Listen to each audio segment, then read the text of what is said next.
कमीना कमजोर बेहया लानती फरेबी मैं था मैं हूं। अरे शरीफ जादो सच सच बताओ, तुम अपना सच यूं बताओगे क्या? ফিল্ম প্রোডাকশনের ব্যবসাটা আছে বিকজ অভিনেতা জিৎ আছে বলে, অভিনেতা জিৎ ছিল বলে আছে। আর আগামী দিনে অভিনেতা জিৎ যদি নাও থাকে তাহলে ফিল্ম প্রোডাকশনের ব্যবসাটা যদি আমরা সবাই মিলে চালাতে পারি তাহলে চালাবো নিশ্চয়ই। আবিরকে নিয়েও বানিয়েছি।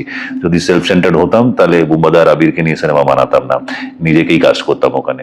ঘটনা আমার জ্ঞানত 2011-তেও হয়েছিল, যখন টিএমসি গভর্নমেন্ট এসে মমতা ব্যানার্জি আমাদের শপথ গ্রহণ করেছিলেন আর নিজের মন্ত্রিসভার সাথে, সেদিনও আমি গেছি। পথটা একটু কঠিন হয়ে যায় মাথা নত না করলে, কিন্তু তাতে এক হচ্ছে যে নিজে ভেতর থেকে অনেক মজবুত হয়ে যাও, আর দ্বিতীয় হচ্ছে মানুষের চোখে অনেক বেশি ভালোবাসার জায়গা তৈরি হয়,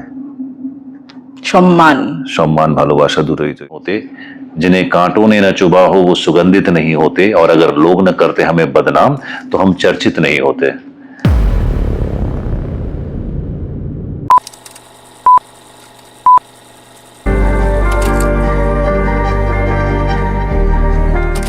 পৃথিবীতে সবার কাছে আপনি ভালো হতে পারবেন না, কেউ বলে ভালো, কেউ বলে খারাপ, কিন্তু ক্ষমতার কাছে বা খারাপ শক্তির কাছে মাথা নত না করে যদি আপনার কাজটা আপনি করে যান, তাহলে কিন্তু আসল হিরো। এবং তেমনই একজন হিরোর কথা, হিরোর গল্প বড় পর্দায় প্রথমবার নয়, তৃতীয়বার, কিন্তু বাংলায় প্রথমবার যিনি নিয়ে আসছেন তিনি জিদ্দা। অনন্ত লাল সিং হয়ে তিনি আসছেন বড় পর্দায়। জিদ্দা, ওয়েলকাম। এবং স্বাধীনতা দিবসের ঠিক আগে এমন একজন মানুষকে নিয়ে বলা, আমাদের জেনারেশন পরের জেনারেশনকে তাকে চেনানো নতুন করে, সেটা বোধহয় অনেক বড় ব্যাপার। সত্যি, মানে যখন আমি প্রথম শুনেছিলাম এই গল্পটা এবং অনন্তর গল্পের মধ্যে কিভাবে ইভলভ করে, আমাদের সকলের কাছে ভীষণ ভীষণ ফ্যাসিনেটিং লেগেছিল, ভীষণ ইন্টারেস্টিং লেগেছিল। আর তখনই মনে হয়েছিল যে না, এই গল্পটা যদি মানুষের সামনে তুলে ধরা যায় তাহলে যতটা প্রেমে আমি পড়েছিলাম অনন্তর, আমি আশা করি যে মানুষও ততটাই প্রেম করবেন। আমার ভীষণ লাভেবল ক্যারেক্টার মনে হয়েছে অনন্তকে। এতগুলো রূপ ধারণ করা তার, এবং সে কোথাও থামেনি। আমরা যতটা তাকে নিয়ে জানি, প্রচুরবার জেলে তাকে মানে জেলবন্দি হয়েছেন তিনি, বেরিয়েছেন, আবার লড়াই চালিয়েছেন। এইটা কোথাও গিয়ে মোটিভেট করে জিদ্দা। মানে আমরা তো খুব সহজে থেমে যাই, এখন মানুষ জীবনে একটা বাধা আসছে আমরা থেমে যাচ্ছি, পিছিয়ে যাচ্ছি, কিন্তু এই যে না থেমে চলতে থাকে, এটাও কোথাও গিয়ে জিদ্দাকেও কি মোটিভেট করে? অফকোর্স করে। এবং এরকম মানুষের গল্প, যার জীবনটাই অনন্ত, যেখানে যার কোনো শেষ নেই, ওঠা নামা সব আছে, কিন্তু থামা নেই। তো ওই না থামারই নাম তো জীবন। যতক্ষণ চলছে, যতক্ষণ চালাতে পারছো, যতক্ষণ আর কি, মানে চলো, দৌড়ো, গিরো, ভাগো, উঠো, লেকিন থামো মত, রুকো মত, ওটা যেটা থাকে আর কি। So that is how life is all about. And ওই একটা অটল বিহারী বাজপেয়ী 2 লাইনে একটা কবিতা মনে পড়ছে কি, যে मन का टूटा कभी खड़ा नहीं हो सकता और छोटे मन का कभी बड़ा नहीं हो सकता। तो एकदम सो मन टूट जाता है तो आदमी कभी भी उभर के नहीं आ सकता। আমার ভীষণ আশাবাদী বিশ্বাস যে কেউ বলে বিপ্লবী, কেউ বলে ডাকাত, এবং অনন্ত সিংহের এই গল্পের মাধ্যমে যে প্রশ্নটা ছেড়ে যাচ্ছে, সেই প্রশ্নের উত্তর দেওয়ার জন্য, সেই বিচারটা দেওয়ার জন্য মানুষ সিনেমা হলে আসবেন আর দেখবেন এই সিনেমা। জিদ্দা নিজেকে কতটা ভেঙেছো এই ছবির জন্য? সিনেমা দেখে নিজেই জানিও। আমার কাছে ইন্টারেস্টিং ম্যাটেরিয়াল ছিল, আমি খুব এক্সাইটেড হয়ে কাজ করেছি, অনেস্টির সাথে কাজ করেছি। শুনতে পাচ্ছি ট্রেলার দেখে লোকেরা বলছে যে জিৎকে একদম অন্যরকম লাগছে। তো আমার কাছে এটা ডেফিনেটলি ভালো লাগার ব্যাপার, কিন্তু এটা প্রথম নয় যে আমি এমনটা শুনছি। এর আগেও আমি শুনেছি যে জিৎকে অন্যরকম ভাবে লাগছে। অ্যাজ এ শিল্পী আমার কাজই সেটা, যে প্রত্যেকটা চরিত্রকে আমি যেন একটু একে অপরের থেকে অন্যরকম ভাবে গড়ে তুলতে পারি, সেটা আমার কাজ। আমি নিজেকে ওই জলের মতন জায়গায় রাখতে চাই, যেখানে যে কোনো ফর্ম তুমি দিতে চাও অ্যাজ এ শিল্পী আমাকে দিতে পারো। কখনো সেটা চেঙ্গিজের একটা আন্ডারওয়ার্ল্ড ডন হয়ে যেতে পারে, বা কখনো খাকির আইপিএস অফিসার হয়ে যেতে পারে, যাকে দেখে মনে হচ্ছে যে হ্যাঁ ও একজন আইপিএস অফিসার, এরকমই হয়। আর কখনো বিপ্লবী ডাকাতের অনন্ত সিংহ হয়ে যাচ্ছে, বা কখনো শেষ থেকে শুরুর মাহিদ হয়ে যাচ্ছে। তো ডিপেন্ড করে আর কি। একদম যেটা ট্রেলারেও আছে, আমি সেটা দিয়ে শুরু করলাম। এই যে ক্ষমতার কাছে মাথা নত না করা, তোমাকে আমরা সেটা দেখেছি, সেটা রাজনৈতিক দিক থেকে হোক, যে কোনো রকম প্রেশার, তুমি মাথা নত করোনি, তাতে নিশ্চয়ই সমস্যা এসেছে। মানে আজকে তোমায় এটা জিজ্ঞাসা করতেই পারি, আমার মনে হয় ছবিটাও সেটা বলছে। ক্ষমতার কাছে আমার মনে হয় তুমি মাথা নত করোনি কখনো। না দেখো, পথটা একটু কঠিন হয়ে যায় মাথা নত না করলে, কিন্তু তাতে এক হচ্ছে যে নিজে ভেতর থেকে অনেক মজবুত হয়ে যাও, আর দ্বিতীয় হচ্ছে মানুষের চোখে অনেক বেশি ভালোবাসার জায়গা তৈরি হয়, সম্মান ভালোবাসা দুটোই তৈরি হয়। এটা তো হ্যাঁ, এটা ঠিক খুব আছে। important। মানুষ জেনারেলি কঠিন রাস্তা নিতে পছন্দ করে না। আজকের জেনারেশনের জন্য আরো বেশি সেটা, আজকের জেনারেশন মানে Gen Z and Gen Alpha and all that, তারা আমাদের বাড়িতেও আছে, তারা ভীষণ smart, with lot of clarity they live with. তাদের মানে আমার ভীষণ ভীষণ এই জেনারেশন গুলোকে ভালো লাগে, তাদের ভাবনা চিন্তা, তাদের সাথে ইন্টারাকশন করতে। বাট একটা সংখ্যক মানুষ আমি দেখেছি, তারা ওই সহজ রাস্তার খোঁজে থাকে। আর আমার মনে হয় যে সহজ রাস্তার খোঁজে গেলে বিরাট বড় কিছু মহৎ কিছু হয় না। মহৎ কিছু করতে গেলে তোমাকে কঠিন রাস্তা দিয়েই যেতে হবে, অ্যান্ড সেটাকে জীবনের অংশ হিসেবেই মেনে নেওয়া উচিত, যে থাকবেই। মানে আপ রাস্তে মে চলোগে और आपको पूरा साफ রাস্তা মিলেগা, পরিষ্কার রাস্তা পাবে, সে তেমনটা কিন্তু হয় না। কাকর পাথর বাম্পার সব থাকে, সেগুলো জীবনের মানে ওই ট্রাভেলের অংশ, একটা পথের অংশ। সেটাতে মজাও নেই আমার মনে হয় সেই রাস্তায় যদি চলার স্মুথ ক্ষেত্রে। রাস্তা হয়, একটু মাঝে মাঝে Boring। একটু মাঝে মাঝে থাকা উচিত। ঠিক, হ্যাঁ, নাহলে এক এক সময় ড্রাইভাররাও ঘুমিয়ে পড়ে।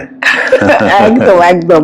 যেটা এই কথা ধরেই তোমার যাই যে 9th জুলাই যেদিন মুখ্যমন্ত্রী শপথ গ্রহণ করেন, সেদিন তোমাকে প্রথমবার কোনো রাজনৈতিক মঞ্চে দেখতে পাওয়া।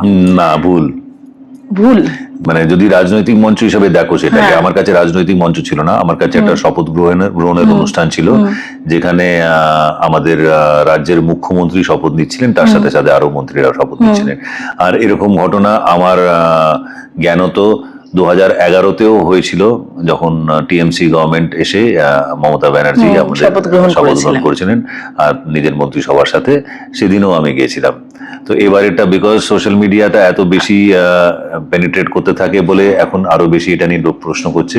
বাট যারা জানে, যারা দেখেছে তারা জানে, আমি তো নিজেই জানি যে আমি গিয়েছিলাম 2011-তে।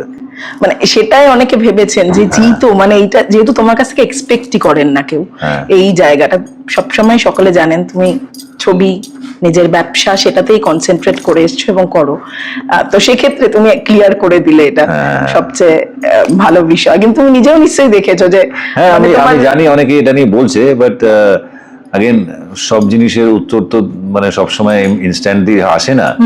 এখন আমি তোমাদের সকলের সাথে দেখা করছি, কথা হচ্ছে, ফিল্ম রিলিজ করছে বলে এই প্রশ্নগুলো আসছে, তার উত্তর দিয়ে জানাচ্ছি।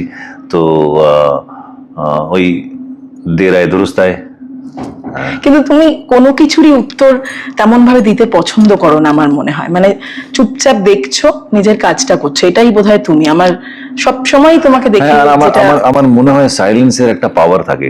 অনেকগুলো জিনিস আছে মানুষ ইনস্ট্যান্ট রিয়াকশনও দিয়ে দেয়, তো কিছু কিছু সময় একটু সিঙ্ক ইন করা, একটু জিনিসকে টাইম দেয়া, ওয়াক্ত কবি থোড়া ওয়াক্ত দেনা চাইয়ে কবি কবি, সময়কেও সময় দেওয়া উচিত, সো দ্যাট লাইক আমাদের কাছে জিনিসগুলো আরো একটু পরিষ্কার ভাবে হয়ে আমাদের চোখের সামনে আসুক।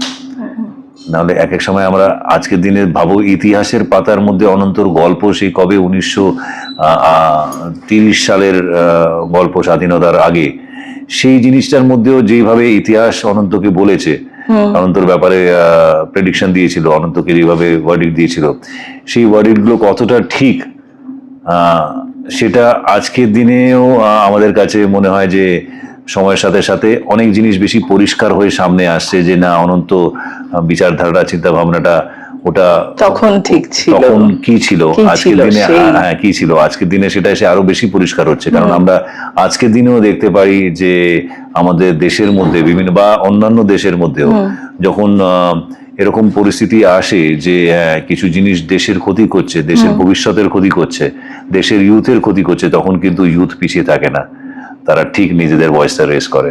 তুমি সেটা নিয়ে পোস্টও করেছিলে, আমরা দেখেছিলাম। কিন্তু এই ছবিতে ডায়লগে দেখেওছি ইতিহাসে তার নামের চেয়েও ভবিষ্যৎটা কেমন হবে সেটাই তার কাছে গুরুত্বপূর্ণ ছিল এই মানুষটার কাছে। ইতিহাসে নাম থাকার জন্য অনন্ত বিপ্লব করেনি, অনন্ত বিপ্লব করেছিল ভবিষ্যৎ প্রজন্মের জন্য। একদম। আচ্ছা জিদ্দা, তোমায় যদি বলা হয় টলিউডের ভবিষ্যৎ তুমি কিভাবে দেখো? কারণ ভালো, খুব ভালো আছে ডেফিনেটলি। বিগত কয়েক বছরের মধ্যে তার মানে একটু শ্রিঙ্ক করেছে টলিউড, ডেফিনেটলি একটু গ্রাফটা নিচের দিকেই গেছে।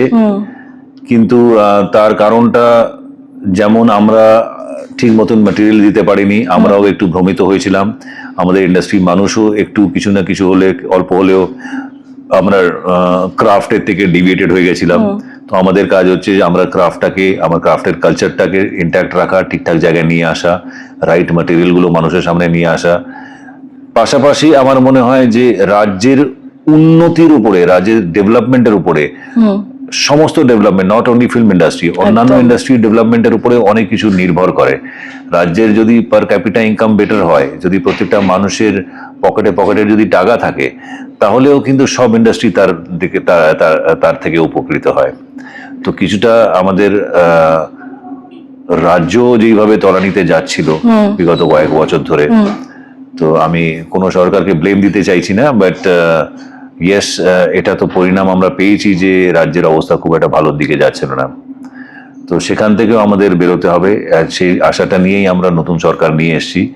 এবার একটা সংখ্যক মানুষ আছে, যার মধ্যে আমিও আছি, যারা অনেক দিন ধরে এটাও চাইছিল যে এমন একটা সরকার হোক, রেসপেক্টিভ অফ কালার্স, কে কোন পার্টি আছে, কে কোন রঙের ঝান্ডা ধরে সেটা নয়, ঝান্ডা নিয়ে থাকে আর কি, টিএমসি হোক, কংগ্রেস হোক, আর বিজেপি হোক, আর সিপিএম হোক, এনি গভর্নমেন্ট। তো আমরা এগুলোকে বাদ দিয়ে আমার মনে হয়েছিল যে একটা, আমার মতন অনেকেরই মনে হয়েছিল যে একবার একটা সরকার হওয়া উচিত যে তার সেন্ট্রালের সাথে অ্যালাইন থাকবে।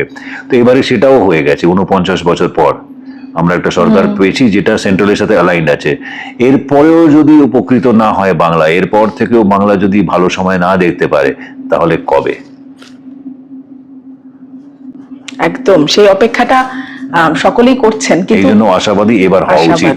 একদম। কিন্তু একটা মানে আমি যে কারণে প্রশ্নটা করছিলাম, যে বিগত কয়েক মাস ধরে যে ছবিটা আমরা দেখেছি, এবং তুমি যেটা বললে সোশ্যাল মিডিয়ার কারণেই সামনে আরো উঠে আসা, ছবি মুক্তি নিয়ে অভিনেতা প্রযোজকদের মধ্যে লড়াই,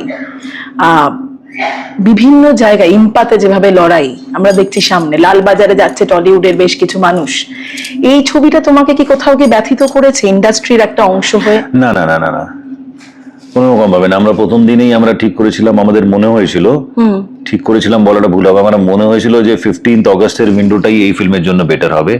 এন্ড দেখো, আমরা যেভাবে প্রথম দিনে এনভিশন করেছিলাম, যেভাবে দেখেছিলাম, ইভেনচুয়ালি তাই হচ্ছে ঈশ্বরের কৃপায়। তো নিশ্চয়ই ভালো কিছু ডেস্টিন্ড আছে এটার জন্য। তাহলে পুজোয় জায়গা পাওয়ার লড়াই বোধহয় জিত থাকেন না, থাকে? আমরা একবার ভেবেছিলাম, কারণটা হচ্ছে যে আমাদের পরিচালকও ভেবেছিলেন যে হ্যাঁ, পুজো হলে ভালো হয়। ওর ভাবনা চিন্তা ছিল যে ওই সময় মানুষের বাংলা সিনেমা যাওয়ার প্রতি একটা আলাদা উন্মাদনা থাকে, ওই সময় মানুষ ভোরে ভোরে বাংলা সিনেমা দেখতে যায়, তাতে বিজনেস পয়েন্ট অফ ভিউ হয়তো বেনিফিটেড হতো। বাট অল সেড অ্যান্ড ডান, এই ফিল্মের যা মেলিউ আছে, এই ফিল্মের যা ভাইব আছে, যা এনার্জি আছে, যা হাওয়া বাতাস আছে এই ফিল্মের, সেটা কিন্তু 15 অগস্টের জন্য খুব অ্যাপ্রোপ্রিয়েট, এই সময়টার জন্য। একদমই। একটা শেষ করবো আমরা, কিন্তু তার আগে একটা, যেখানে বলা হচ্ছে শুরুতেই যে কেউ বলে বিপ্লবী, কেউ বলে ডাকাত, কেউ নানান রকম অপবাদ দেয়, নানান রকম তকমা মানুষের মাথায় আসে। জিদ্দা, তোমাকেও আমি বলছি, এই তকমাগুলো ধরো এসছে, তুমি সেটা কিভাবে নিয়েছো, তুমি কিভাবে ভাবো? ঠিক আছে, অনন্তর ব্যাপারে না আমার ব্যাপারে, তোমার ব্যাপারে। অনন্তর ব্যাপারে তো ছবিতে দেখবেন যে কটা তকমা এসছে, সে কটা উত্তর, কোনটা আসল তকমা। তোমার ক্ষেত্রে যদি অভিনেতা না ব্যবসায়ী? জিৎ, অভিনেতা ফার্স্ট। অভিনেতা হয়েছি বলেই আমি ফিল্মের ব্যবসা, আমি আগে ব্যবসা হয়তো আমাদের বাড়ির ফ্যামিলির ব্যবসা টুকটাক করেছিলাম কিছু ফিল্মে আসার আগে, বাট ফিল্ম প্রোডাকশনের ব্যবসাটা আছে বিকজ অভিনেতা জিৎ আছে বলে, অভিনেতা জিৎ ছিল বলে আছে। আর আগামী দিনে অভিনেতা জিৎ যদি নাও থাকে, তাহলে ফিল্ম প্রোডাকশনের ব্যবসাটা যদি আমরা সবাই মিলে চালাতে পারি, তাহলে চালাবো নিশ্চয়ই। আমাদের ইচ্ছে আছে যে লেগেসিটা যেন কন্টিনিউ থাকে, এই প্রোডাকশন হাউসের যেন সিনেমা আমরা বানাতে থাকি, সেটা বাংলায় হোক বা বাংলার বাইরে হোক। একদম। জিৎ সেলফ সেন্টার্ড, শুধু নিজেরটাই ভাবেন, এই তকমাও অনেক সময় লাগানো হয়, মানে দেওয়া হয়। তুমিও হয়তো শুনেছো, নিজেরটা নিয়ে শুধু থাকেন, তুমি কথাও বলো না অনেক বিষয় নিয়ে, সেটা নিয়ে কি বলবে? তার জন্য সেলফ সেন্টার্ড হওয়ার কি আছে? তুমি যা ইচ্ছা আমাকে বলতে পারো। আমিও কিছুক্ষণ আগে একজনকে বলছিলাম যে কমিনা কমজর্ফ বেহায়া লান্তি ফরেবি मैं था मैं हूं। ও, तो कमीना कमजर्फ लांती फरेबी, कमीना कमजर्फ बेहया लांती फरेबी मैं था मैं हूं। अरे शरीफ जादो सच सच बताओ, तुम अपना सच यूं बताओगे क्या? হ্যাঁ, তো আপ আপনা সচ ইউ বাতাইয়ে। তো আমি সেলফ সেন্টার নই, আমি জয়েন্ট ফ্যামিলিতে থাকি। আর আমরা জয়েন্ট ফ্যামিলি চালানোর জন্য যদি মানুষ একে অপরকে না বোঝে, অ্যাডজাস্টিং যদি না হয়, আর যদি গিভিং যদি না হয়, তাহলে কোনোদিনই জয়েন্ট ফ্যামিলি স্ট্রাকচারটা সাকসেসফুলি রান করে না।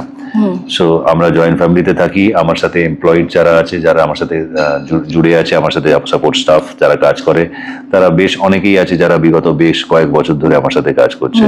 তো সেলফ সেন্টার্ড মানুষ কিন্তু অন্যের জন্য কোনোদিন কিছু করতে পারবে না। আমরা ফিল্মও বানিয়েছিলাম আমাদের প্রোডাকশন থেকে, বুম্বাদাকে নিয়েও বানিয়েছি, আবিরকে নিয়েও বানিয়েছি। যদি সেলফ সেন্টার্ড হতাম তাহলে বুম্বাদা আর আবিরকে নিয়ে সিনেমা বানাতাম না, নিজেকেই কাজ করতাম ওখানে। সো এই তকমাগুলো মিডিয়া নিজের কাছেই রাখুক, আমার উপরে না লাগানোর চেষ্টা করে। আর আমি তো ব্যক্তিগতভাবে একটা কবিতা অনেকদিন আগেই ছোটবেলায় শুনেছিলাম যে जो कलंकित नहीं होते वे तो वंदित नहीं होते, जिन्हें कांटों ने न चुभा हो वो सुगंधित नहीं होते, और अगर लोग न करते हमें बदनाम तो हम चर्चित नहीं होते। তো যারা চর্চিত হয়, যাদের একটু নামডাক হয়, তাদের অনেক কিছু শুনতে হয়, অনেক কিছু সহ্য করতে হয়। So that's okay, that's a part and parcel of this game. আমি একটু আগেই বলছিলাম যে তুমি যদি একটা রাস্তার মধ্যে যাচ্ছ, সেই রাস্তার মধ্যে যদি কাঁকড় পাথর যদি না থাকে, বাম্পার যদি না থাকে, তাহলে কোনো না কোনো জায়গায় মনে হয় যে it's a part and parcel of your life, ওটাকে নিয়েই চলতে হবে। একদম কেক ওয়াক পেলাম, একদম বেড অফ রোজেস, একদম এভরিথিং স্মুথ, আমার জীবনে সেটা কোনোদিন ঘটেনি। আর আমার মনে হয় না যে কারোর জীবনেই ঘটে। বড় কিছু, মহৎ কিছু অ্যাচিভ করার জন্য you have to go through tough রাস্তা, টাফ পথ দিয়ে হাঁটতে হবে। টলিউডকে একটা ফ্যামিলি বলে মনে হয়, মানে Of course, যেটা আমাদের বুম্বাদাও extended বলেছেন, family, সব extended সময় family। বলেন। হ্যাঁ, মানে আমি জানি না কে কিরকম বলেছে, বাট আমার কাছে ডেফিনেটলি এক্সটেন্ডেড ফ্যামিলি। আর আমার কাছে এভরিডে প্রেয়ার্স এর মধ্যে আমাদের ইন্ডাস্ট্রির ভালো থাকা প্রার্থনার মধ্যে থাকে। আর উন্নতি হোক, ভালো হোক, গ্রোথ হোক, সবাই যেন ভালো থাকে, সুস্থ থাকে, সেটা, এবং গ্রো করতে থাকুক, এটা থাকে। আর সেটার মধ্যে যেহেতু তোমরাও মিডিয়ার পার্ট, নিউজ মিডিয়া না থাকলে, এন্টারটেনমেন্ট নিউজ মিডিয়া না থাকলে, তাহলে মানে আমাদেরও অসুবিধা হয়ে যাবে, আমরা যদি না থাকি তোমাদের অসুবিধা হয়ে যাবে। সে একে অপরের পরিপূরক। তো দুজনেরই কাজ হচ্ছে কি করে একে অপরকে পুশ দিয়ে, রাদার দেন অভিযোগ দিয়ে, রাদার দেন এই বলা তুমি এই আছো, তুমি সেই আছো। মিডিয়াদেরও নিজেদেরও একটা পৃথিবী আছে, সেই পৃথিবীর মধ্যে আমি অনেকের কাছে এই ধরনের কথা শুনেছি, বাট কেউ কোনোদিন ব্যক্তিগতভাবে বলতে পারেনি যে জিৎ আমার সাথে এইভাবে করেছে। জিতের কোনো অভিযোগও শোনা যায়নি কখনো, এটা খুব অবাক। জিৎ অভিযোগ করে না, বাট মিডিয়া যখন অভিযোগ করে, তা আমি যখন সরাসরি তাদেরকে জিজ্ঞেস করি তুমি বলো তোমার সাথে আমি কি এমন করেছি যেখানে তোমার মনে হয় সেলফ সেন্টার্ড। না না না, এটা এই যে তুমি কথা বলো না, নিজের কাজ শুধু নিজের, এটা আমার দেয়া তকমা নয়, বলছি এটা বলা হয়, এটা বহু বুম্বাদার ক্ষেত্রেও ধরো বিভিন্ন, আমি বলছি তকমা আছে, বুম্বাদা বলেন, তুমিও জানো। তো সেই রকমই আমি বলছি, মানে যাদের কথা সামনে আসে তাদের নিয়েই আলোচনা হয়। That's okay, no that's okay. এক একটা মানুষ এক এক রকমের হয়। তো আমার অকারণে বাড়তি কথা বলতে ভালো লাগে না। অকারণে এসে যখন তখন যে কোনো বিষয় নিয়ে মন্তব্য রাখা, যেগুলো নিয়ে বোধ বুদ্ধি জ্ঞান না থাকলেও মানুষ অনেক সময় বলে ফেলে। তো আমার মনে হয় সাইলেন্সের একটা অদ্ভুত পাওয়ার থাকে, সেটাকে বেশি বিশ্বাস করি। একদম শেষ করব, শেষে ক্রান্তি, এই ছবিতে আবার সেই ক্রান্তির কথা, এবং সেই ক্রান্তি বললেই আমাদের কাছে সেই ছবি, সেই জুটিকে মনে পড়ে। জিদ্দা, তুমি স্বস্তিকা দি, কখন আবার কাজ করবে তোমাদের মধ্যে? আবার আমরা একটা সুন্দর বন্ধুত্ব, কর্ডিয়াল একটা সম্পর্ক দেখেছি, যেখানে কথা বলছো, ভিডিও দেখেছি, সেই জুটিকে আবার যদি কোনো সময় এরকম সুযোগ আসে, এরকম কাজ যদি আসে, নিশ্চয়ই করবো, কেন করবো না। Thank you so much. শেষ করব, শেষে দর্শকদের কি বলবে তুমি? 14 অগস্ট আমাদের ফিল্ম কেউ বলে বিপ্লবী, কেউ বলে ডাকাত রিলিজ করছে, এবং এটা এমন একজন মানুষের গল্প, এবং সে এমন কিছু প্রশ্ন ছেড়ে আছে যেটা আজও মানুষ উত্তর খোঁজার চেষ্টা করছে। এবং আমার বিশ্বাস যে 14 তারিখে যখন ফিল্ম রিলিজ করবে, আপনারাই উত্তর দেবেন যে এই গল্পটা কার গল্প, একজন বিপ্লবীর গল্প না একজন ডাকাতের গল্প। সপরিবারের সাথে আসুন, সবাই মিলে সিনেমা হলে দেখুন। কেউ বলে বিপ্লবী, কেউ বলে ডাকাত। Thank you. Thank you.